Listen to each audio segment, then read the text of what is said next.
Jake's on the road recruiting, so he asked me to fill in today. This is a time of year, really one of the last times he can get out on the road. We got a little more time in between games, and once we get into conference play, so he asked me to fill in today. So any questions right off the bat?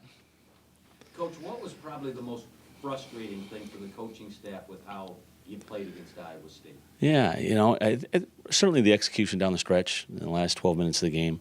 For the first 28 to 30 minutes, I thought we did a really good job of executing the game plan and kind of attacking them the way we wanted to. And then really felt like their physicality got us out of our rhythm and what we wanted to do with some of the things down the stretch where we caught the ball offensively. And one of the telling stats on that is we got to the foul line 14 times in the game, and they got there 17 times in the second half. That can be a difference maker in a close game, which this was for 30, 32 minutes.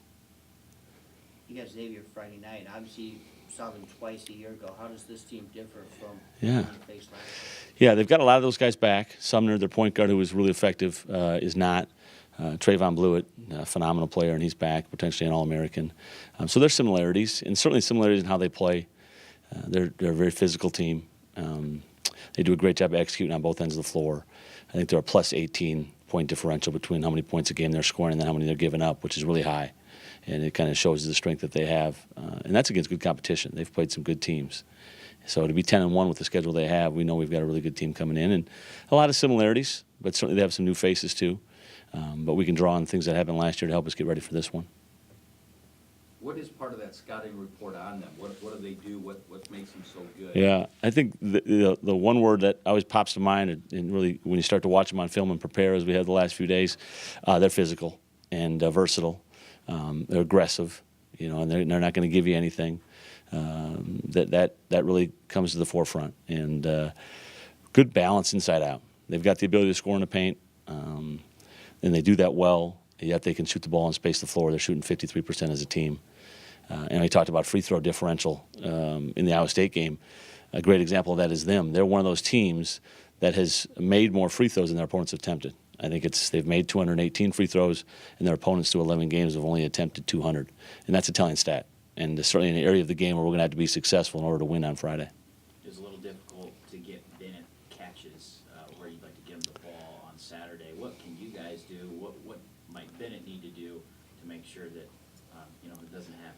Yeah, no, certainly that's our responsibility as coaches is to find ways to allow those guys to be successful, and Bennett in particular, and get him the ball in areas where he can get touches and be creative and score the way we need him to score. We've got some different options that we can do with that. We've got to do a better job of executing those things, and he knows he's going to get doubled, and he's proven that he's a capable scorer if you play him one-on-one in the post. So it's not something we're not going to see throughout the season, and certainly I think we'll see it on Friday. They're going to come and double and be aggressive and be physical, and that's good.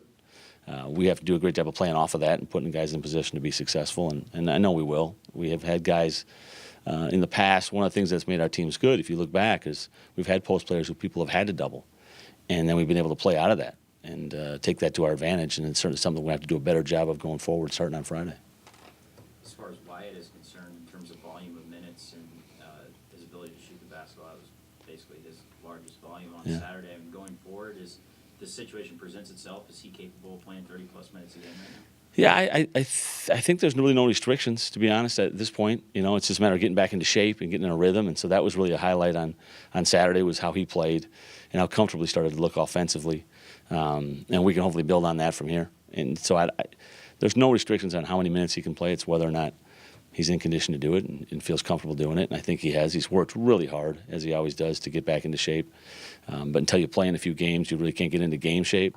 He's done that now, so I don't think there'll be any limit on what he can do going forward. Back to Bennett, he's had to go up against some really good inside players so far, 6'10", 7-footers from all these tough teams. How good, how big are the bigs for Xavier? They're big and physical. They are. They're 6'10", 6'9". They're aggressive. They're physical. So nothing that he hasn't seen before. And that's a great point, Gary, that we faced that. He's faced that. I think he's up to the challenge. I think he likes that. When you play against good teams like that and good players, some days some games it's your day, and you play really well. And there's other days where, you don't get off to the start you want and things don't go your way, and it doesn't. So it's nothing that he's not seen before, and it certainly isn't up to the challenge of attacking and going at it. I know he's excited about it. Having talked to him yesterday and today, I think he'll respond very favorable to how it went on Saturday and how it goes on Friday.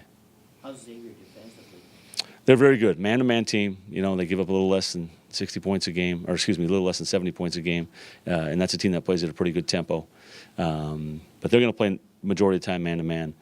The game the other day, they ended up going zone. They got down early and went zone, and it was very effective for them, so they're capable of doing that. But they're traditionally an aggressive, physical, man-to-man, get into you. The kind of team that, when you're watching them on film, you're like, boy, that's a fun team to watch just because of how hard they get after it and how aggressive they are, and expect to see nothing but that on Friday. When you look back at the game at Xavier last year, they pretty well handled that. Try not to think about it. Try not to look back at it. When you do look back at that, what were the things that just didn't work that you've got to be better at this year? Yeah.